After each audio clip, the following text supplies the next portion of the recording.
We've been swamped by all these crazy stories this week, and one of the stories that is happening nationally about Chicago that we're not looking back on because, Chicago's in the bullseye of the national press this week, in part because of Jesse Jackson Jr., but it has been in the bullseye of the national press for the last 3 or 4 weeks since the New York Times did a front-page story about violence and murders in Chicago being up and the numbers being what they are.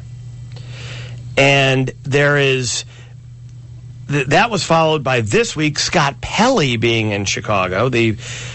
And I know some people are like, what?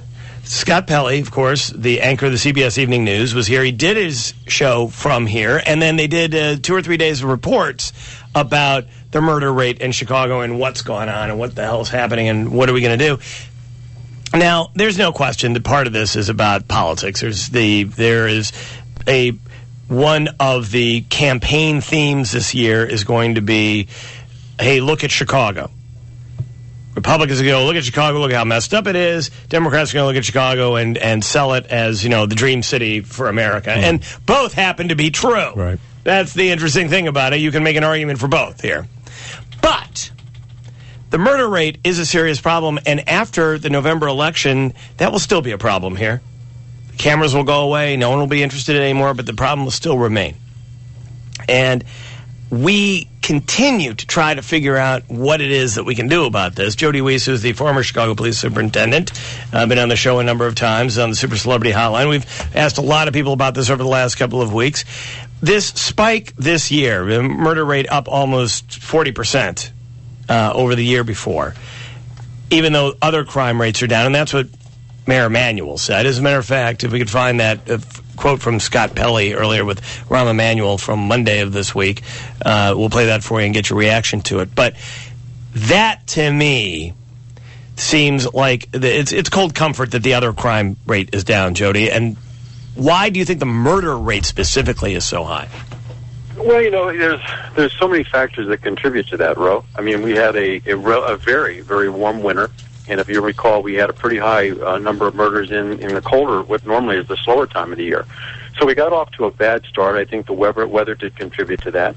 But you've just got, so many guns out there in Chicago. It absolutely amazes me, and especially when I talk with colleagues in other cities, the number of weapons that are taken off the street. And you throw in a lot of the different gangs that are here in Chicago. Then you throw in the factor that I think causes so much problem is that the number one economy on many of the impoverished neighborhoods is drugs. That's what it is. So if the number one economy in so many of the areas where the shootings and the murders are taking place are drugs, you've got something that's going to be enforced through violence, through crimes, through people with guns, with young kids running around with guns. And unfortunately, it's a vicious cycle that it's really hard to interrupt it, either with the police or with any other part of society, to really stop it. And unfortunately, this whole year has just been an escalation of, I think, a problem that's been in place for many, many, many, many decades. It's been the big push of the drug economy throughout, unfortunately, so many of our poor communities in Chicago. So are you saying legalize them? Excuse me? Are you saying legalize them? No. That is such a complicated issue. I mean, I think it was a really good step that the mayor and the superintendent, the city moved forward, and because we were wasting so much time on these small quantities of marijuana that nobody was getting any prison time from. But yeah, you could say simply, legalize drugs. It would take the crime out of it. But those are powerful, powerful drugs. And it would be, I think, very, very dangerous to legalize those type of drugs and make them available to people, with no thought of any type of consequences. I think we would create a nation of addicts. If you look at some of the cities that do have legalized drugs, they have a huge problem of drug abuse. They have a huge problem of addicts, and I think it would be something that has to be thought out and very, very, very long and hard to do something like that. Jody, you talked to the Sun-Times, and this is something we've talked about with you in the past. There are a lot of great tactics out there. There are a lot of great plans out there, and I know you have good and strong regard for Superintendent McCarthy. But if you don't have the players, you can't go out on the field and cover everything, and you need more cops. That's what it comes down to, doesn't it? Well, I think so. I mean, you get to a point where you can have great plans, and trust me, nobody is more experienced and probably has no more knowledge in major city police chiefs than Gary McCarthy. But if you put plans in place, you have to have the bodies to play the game. And, the police department is down in numbers. Now, I don't know what the magic number is, but I do know that you have to look at all the factors. And, yes, when I was there, we used mobile strike force, we used targeted response unit, but the factors that allowed me to create those units may not be there anymore. So you have to constantly strive for new methods. You have to look at everything you do, evaluate it, and not be afraid to make adjustments. But I can promise you this, Gary is working as hard as he can to tamp down the crime in Chicago, because all of us suffer. I think everybody is. From the leading news. Everybody's I mean, I don't, Jody, there's no question. I mean, you all know, we all know, we talk about this all the time. I spend a lot of time with police officers. I do a lot of work with other organizations that are there to help police officers.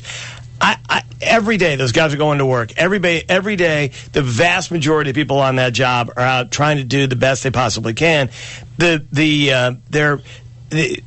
now, I described this a couple days ago, we have generations of kids who've grown up who they have absolutely zero, for generations there has been zero values instilled in them about the values of human life or decent behavior or trying to live by the rules of the grander society. They live only by their own rules.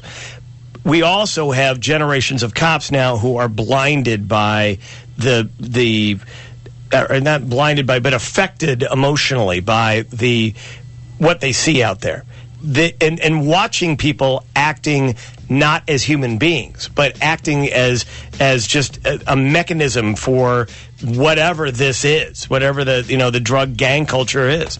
And it's really, really, really hard on these guys who are out there trying to do the right thing. And it seems intractable, but there's more to come on this. All right, Jody, appreciate your time as always. Thanks very much. Thanks, guys. Have a great day. All right, Jody Weiss.